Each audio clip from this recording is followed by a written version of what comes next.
It's 8 o'clock and we are live on Facebook. Here's my face and here's the book.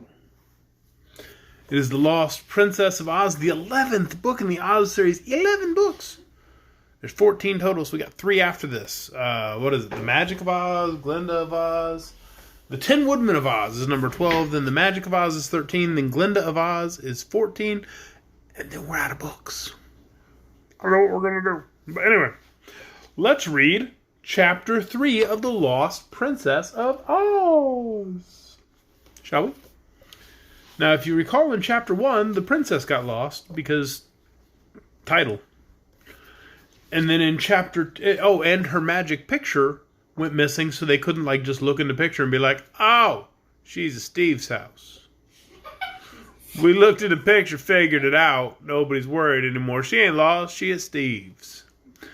But they can't do that because the magic picture went missing. So they were like, let's get a hold of Glinda and we'll look in the Great Book of Records. And we'll open up the Great Book of Records and it'll be like, and one day Ozma went to Steve's. And then we don't got to worry about Ozma because we know, oh, she ain't lost. She is Steve's. Well, bad news, everybody.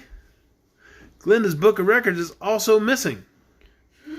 So whoever kidnapped the Princess of Oz was incredibly thorough. Or Ozma was just like, I want to take this book and picture and show it to Steve. Going to Steve's. Peace, everybody. If you need me, I'll be at Steve's. But then she forgot to tell anybody about going to Steve's. Except one random guy who's still asleep. And they haven't woke him up yet and been like, hey, where's Ozma? And he'd be like, she at Steve's. She told me to tell y'all, but then I fell asleep. I think that's what's going to happen. We got 26 more chapters, and they're all going to culminate with some dude waking up and being like, oh yeah, I forgot to tell you, she went to Steve's. It's cool. Everybody chill. She wanted to show him the book and the picture. She thought Steve would find that really interesting. So everybody chill. She at Steve's. I have 3 friends on Facebook named Steve. I think I might tag them all. Just be like, this whole story is about you, Steve. Welcome to Oz, Steve. Alright, so we are on Chapter 3, which is entitled Robbery of Cayke the Cookie Cook. I'm assuming it's pronounced Cayke. It's spelled C-A-Y-K-E, which is an extra letter for it to be cake, but I don't think it's Cayke. If it is Cayke, I will find that out and correct myself later. Let's read, shall we? And I'm assuming Cayke or Cake is going to have a weird voice that I'm going to have to do, and I haven't figured out what that is yet. So we're going to learn together. Chapter 3, Robbery of Cayke or Cayke, the Cookie Cook. The Cookie Cook. Cookie Cook. Not Cookie Cook. Cookie Cook. Okay. Chapter 3. One more important theft was reported in the land of Oz that eventful morning. But it took place so far from either the Emerald City or the castle of Glinda the Good that none of those persons we have mentioned learned of the robbery until long afterward. In the far southwestern corner of the Winky Country is a broad tableland that can be reached only by climbing a steep hill, whichever side one approaches it.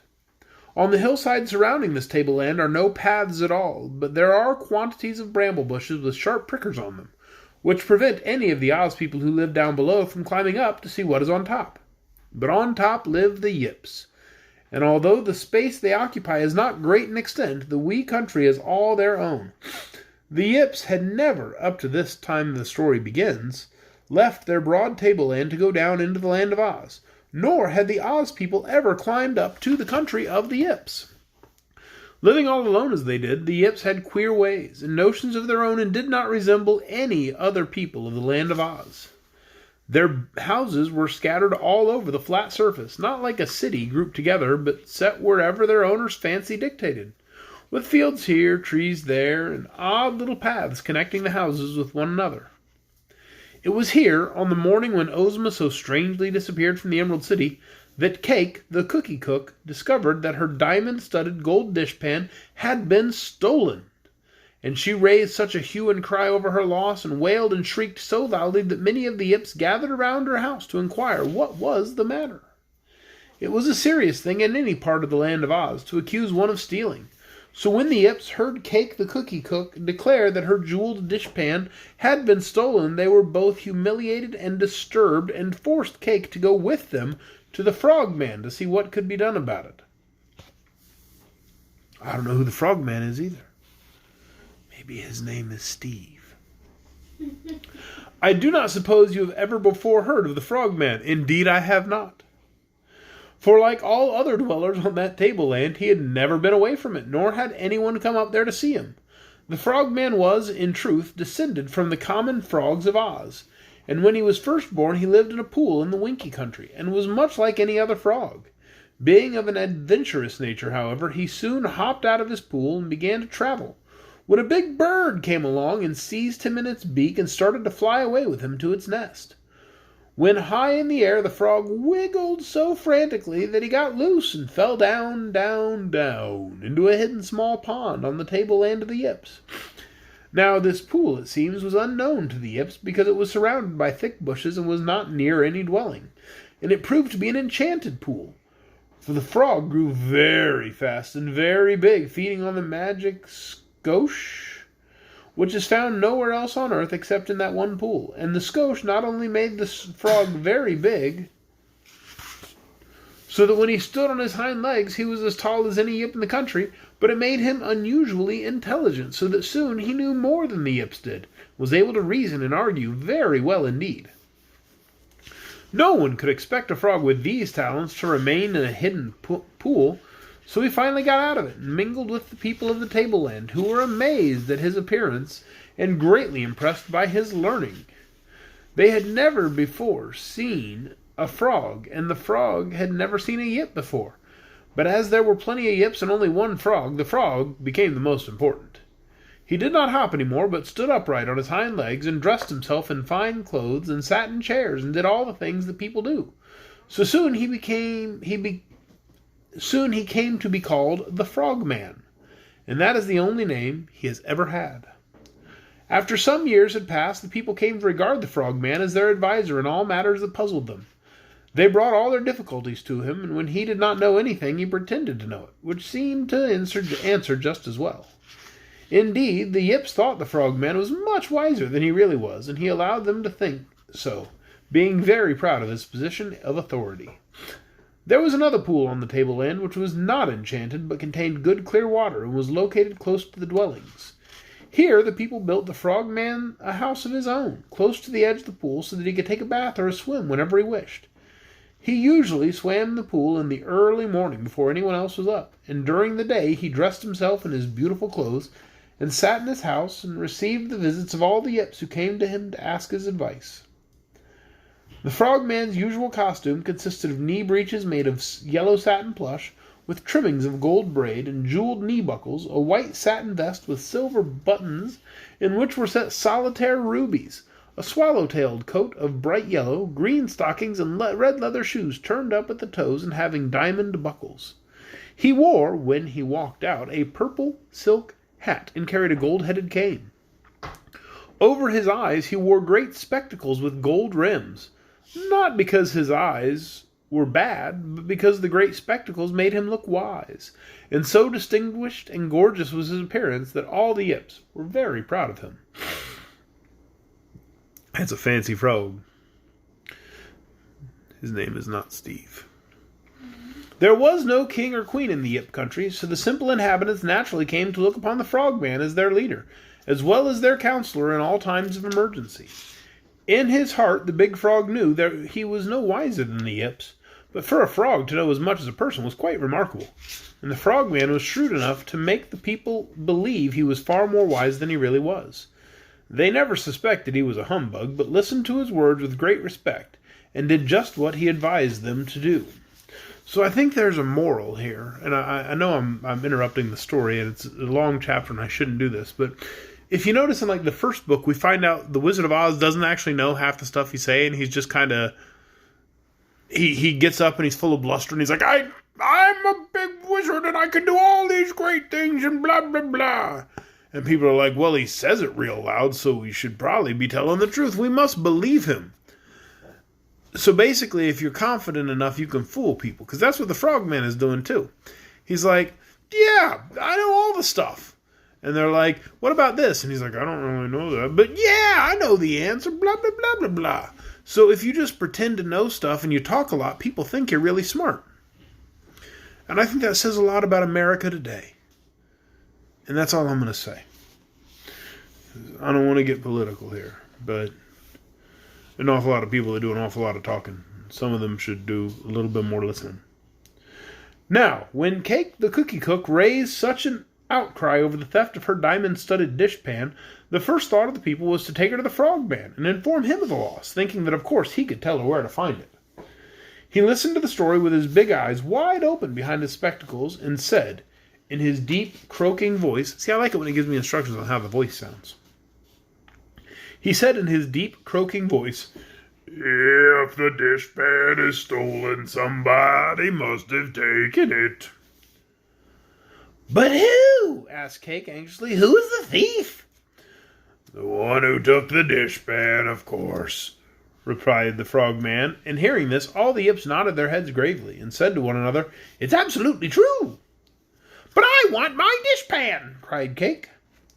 "No one can blame you for that wish," remarked the Frogman. "Then tell me where I may find it," she urged. The look the Frogman gave her was a very wise look, and he rose from his chair and strutted up and down the room with his hands under his coat-tails in a very pompous and imposing manner. This was the first time so difficult a matter had been brought to him, and he wanted time to think. It would never do to let them suspect his ignorance, so he thought very, very hard about how best to answer the woman without betraying himself. "I beg to inform you," said he, "that nothing in the Yip country has ever been stolen before." "We know that already," answered Cayke the cookie cook impatiently. "Therefore," continued the Frogman, "this theft becomes a very important matter." "Well, where is my dishpan?" demanded the woman. "It is lost, but it must be found. Unfortunately, we have no policemen or detectives to unravel the mystery, so we must employ other means to regain the lost article. Cayke must first write a proclamation and tack it to the door of her house, and the proclamation must read that whoever stole the jeweled dishpan must return it at once." "But suppose no one returns it?" suggested Cayke. "Then," said the Frogman, "that very fact will be proof that no one has stolen it." Cayke was not satisfied, but the other Yips seemed to approve the plan highly. They all advised her to do as the Frogman had told her to do. So she posted the sign on the door and waited patiently for someone to return the dishpan, which no one ever did. Again she went, accompanied by a group of her neighbors, to the Frogman, who by this time had given the matter considerable thought. Said he to Cayke, "I am now convinced that no Yip has taken your dishpan. And since it is gone from the Yip country, I suspect that some stranger came from the world down below us, in the darkness of night when all of us were asleep, and took away your treasure. There can be no other explanation for its disappearance. So if you wish to recover that gold and diamond-studded dishpan, you must go to the lower world after it." This was indeed a startling proposition. Cayke and her friends went to the edge of the flat tableland and looked down the steep hillside to the plains below. It was so far to the bottom of the hill that nothing there could be seen very distinctly, and it seemed to the Yips very venturesome, if not dangerous, to go so far from home into an unknown land. However, Cayke wanted her dishpan very badly, so she turned to her friends and asked, "Well, who will go with me?"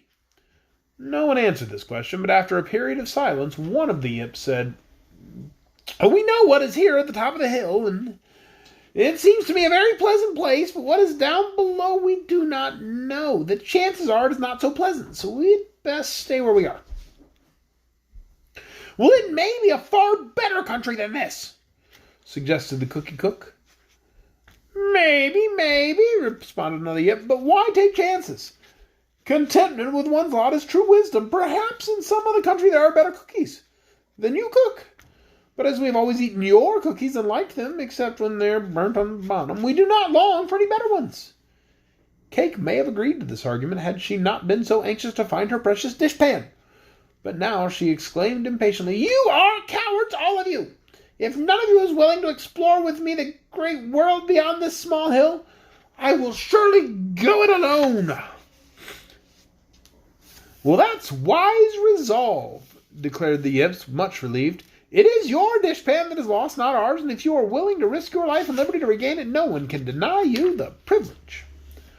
While they were thus conversing, the frogman joined them and looked down at the plain with his big eyes and seemed unusually thoughtful. In fact, the frogman was thinking that he'd like to see more of the world. Here in the Yip country, he had become the most important creature of them all, and his importance was getting to be a little tame. It would be nice to have other people defer to him and ask his advice, and there seemed no reason, so far as he could see, why his fame should not spread throughout all of Oz. He knew nothing of the rest of the world, but it was reasonable to believe that there were more people beyond the mountain where he now lived than there were Yips. And if he went among them, he could surprise them with his displays of wisdom and make them bow down to him as the Yips did. In other words, the frogman was ambitious to become still greater than he was, which was impossible if he always remained upon this mountain. He wanted others to see his gorgeous clothes and listen to his solemn sayings, and here was an excuse for him to get away from the Yip country. So he said to Cayke, the cookie cook, "I will go with you, my good woman," which greatly pleased Cayke, because she felt like the frogman could be of much assistance to her in her search.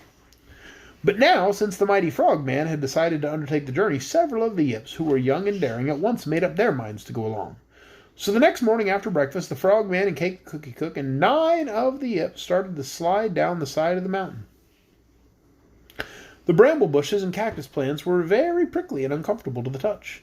So the frogman commanded the Yips to go first and break a path, so that when he followed them, he would not tear his splendid clothes.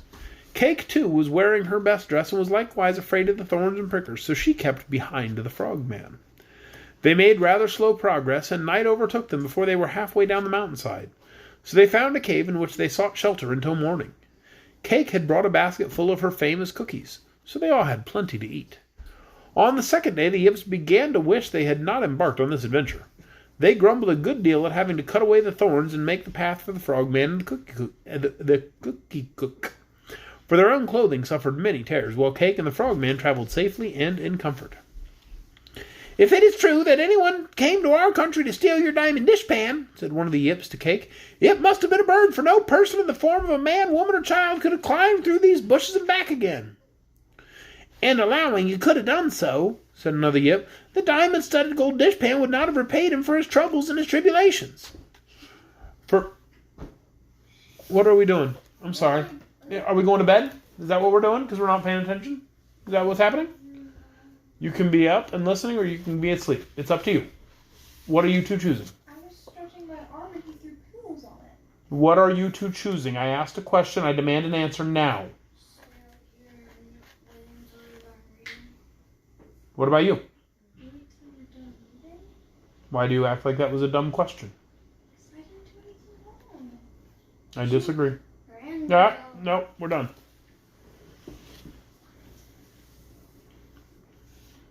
If you want to continue to give me attitude, you can go to bed. It's your choice right now. Make it.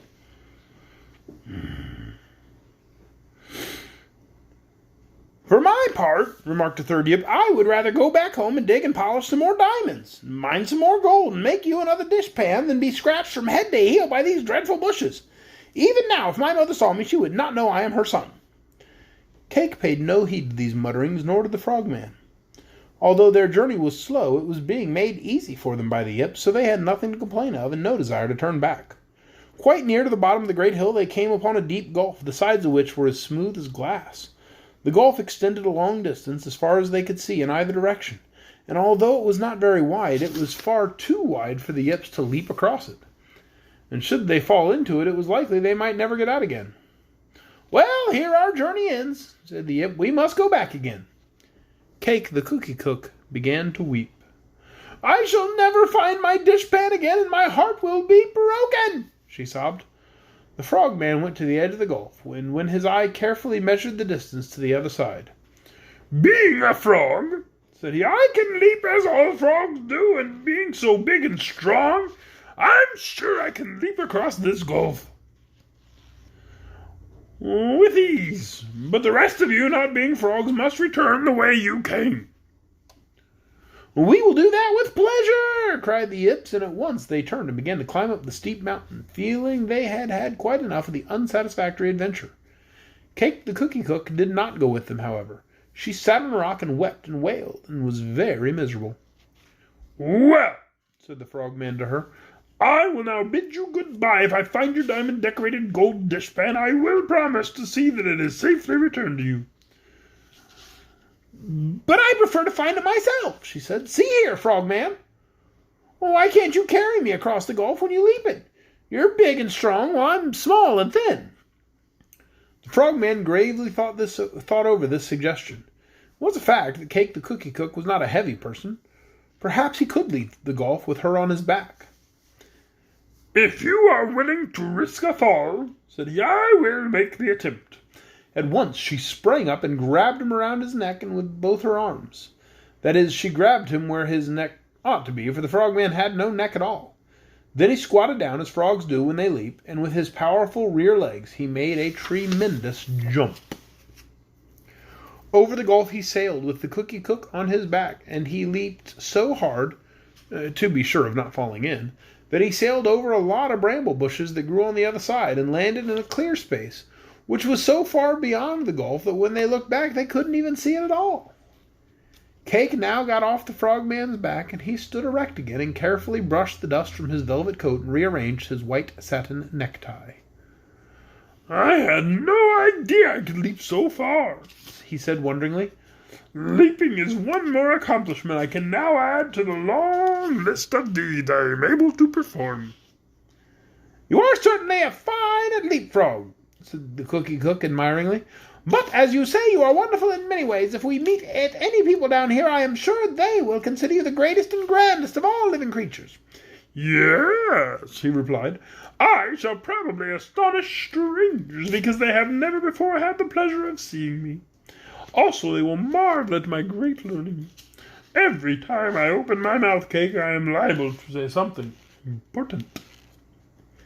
"That is true," she agreed. "And it is fortunate your mouth is so very wide and open so far, for otherwise all the wisdom might not be able to get out of it." "Perhaps nature made it wide for that very reason," said the Frogman. "But come, let us now go on, for it is getting late, and we must find some sort of shelter before night overtakes us." And that is the end of Chapter 3, quite a long chapter. Chapter 3, entitled The Robbery of Cayke the Cookie Cook. I do want to show you one picture. It is a picture of the Frogman. It's quite a splendid picture of how fancy he looks. Yes, you can see the picture. You guys can all come see the picture if you would like. It is a fancy frog guy. Frogman. That is the end of Chapter 3, The Robbery of Cayke the Cookie Cook. I do hope you'll join us tomorrow night right here at 8 o'clock on Facebook Live for Chapter 4, which is entitled Among the Winkies. Ooh, we're going to go to Winky Country. Maybe we'll get to see the Tin Man. That'd be fun. I like to do his voice. It amuses me. Good night, everyone.